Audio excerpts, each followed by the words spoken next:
Hello and welcome to the latest edition of Sportskeeda's Rumors Roundup.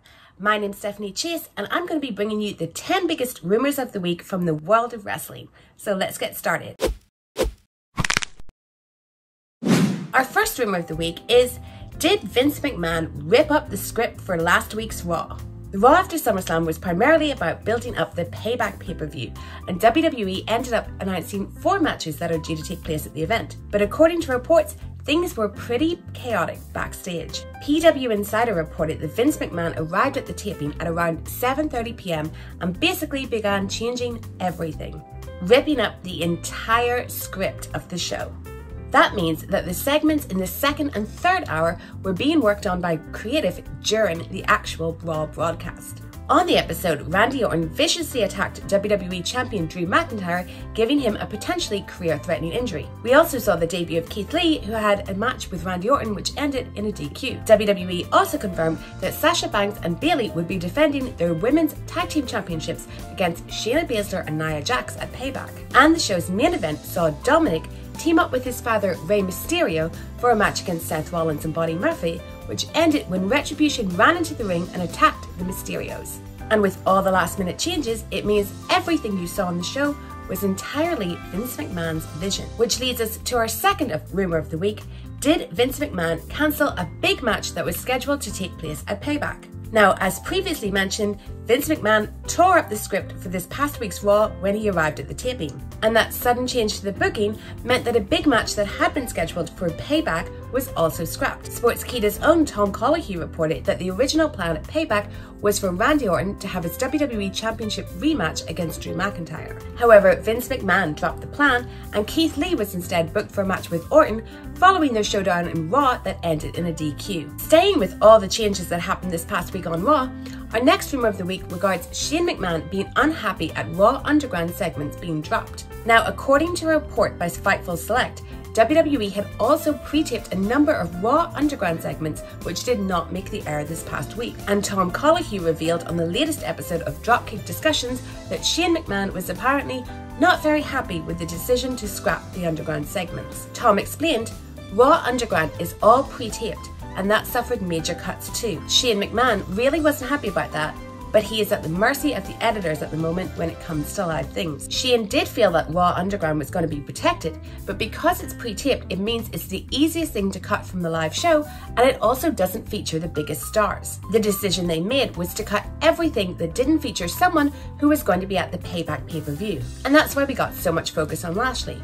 Shane wasn't happy about it, but he understood. Our next rumor of the week regards the removal of Keith Lee's entrance music. Now, as previously stated, this past week's Raw saw the debut of Keith Lee, but he arrived in the main roster with new gear and new entrance music. While both changes upset fans, Lee's new music was wildly criticized on Twitter for being too generic. But according to Fightful Select, the change in Lee's entrance music came because of an issue between WWE and composers CFOs, who the company cut ties with earlier this year. WWE reportedly does not have a similar publishing deal with CFOs as it did with Jim Johnson, which is the reason for many superstars changing their themes over the past year. WWE has reportedly presented new theme songs to a number of superstars who have all rejected the change, but Keith Lee was one of the few who actually accepted it. But for all the fans complaining, Lee addressed the criticism on Twitter, tweeting, "Music is out of my hands, period.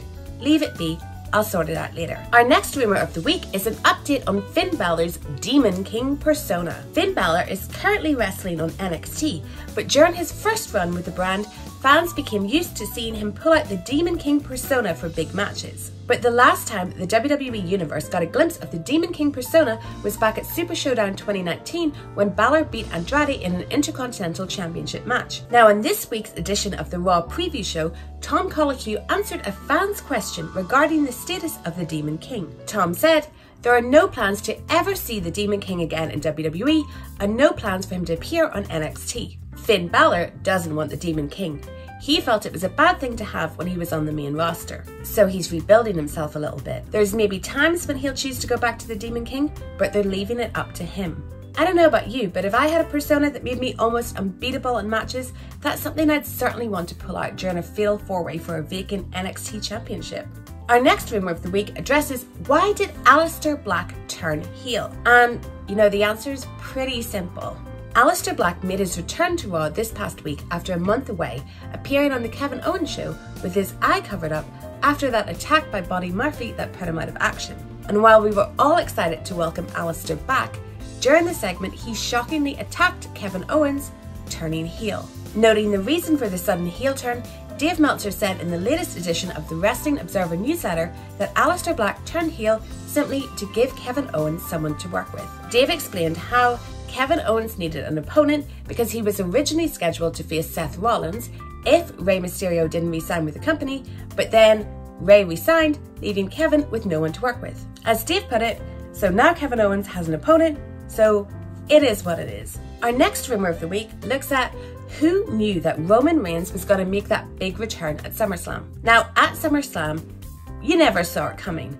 Roman Reigns returned and shocked the WWE Universe by attacking both The Fiend Bray Wyatt and Braun Strowman after the main event. But according to Dave Meltzer's latest report, the return of Roman was also a shock to the WWE locker room, who had been kept totally in the dark about his comeback. As for why Roman returned now, it has been speculated that WWE decided to bring Roman back now that they have the virtual Thunderdome crowd. Speaking of the Thunderdome, our next rumor addresses WWE's plans to stop inappropriate messages appearing on screen. Now, the Thunderdome concept has been pretty great, but it's already caused a few headaches for WWE due to some fans deciding to use it to air inappropriate and offensive messages. But it seems WWE has come up with a new plan to stop certain people displaying these images. Brian Alvarez of Wrestling Observer Live revealed that WWE's plan is to have certain trustworthy fans taking prominent positions in the front rows. Brian said that WWE intends to put its trusted fans in the lower half of the arena, and those ones they're not so sure about will be on the upper half. Whether or not Kenny Omega's in the trusted group, we can't be certain. And our final rumor of the week is an update on the 2020 WWE Hall of Fame class. Yes, remember them. Now, due to the COVID-19 pandemic, many things were cancelled, including the WWE's annual Hall of Fame ceremony, which takes place at WrestleMania weekend. Now, it had been previously reported that WWE had planned to hold a Hall of Fame ceremony at SummerSlam if fans were able to return to live events. But of course, they weren't. And right now, the earliest timetable we could have for fans returning is November. So that means that the WWE Hall of Fame Class 2020 are going to turn into the WWE Hall of Fame Class 2021 and get their proper induction during WrestleMania 37 weekend. And if you need a little refresher on who the Hall of Fame class are, it's the NWO, Scott Hall, Kevin Nash, Hollywood Hulk Hogan, and Shawn X-Pac Waltman, Batista, the Bella Twins, John Bradshaw Layfield, the British Bulldog, and Jushin Thunder Liger. And that's all from me this week. Thank you so much for watching. Don't forget to subscribe to Sportskeeda's YouTube channel, give them a follow on Twitter, and you can follow me at Stephanie M. Chase. See you next week.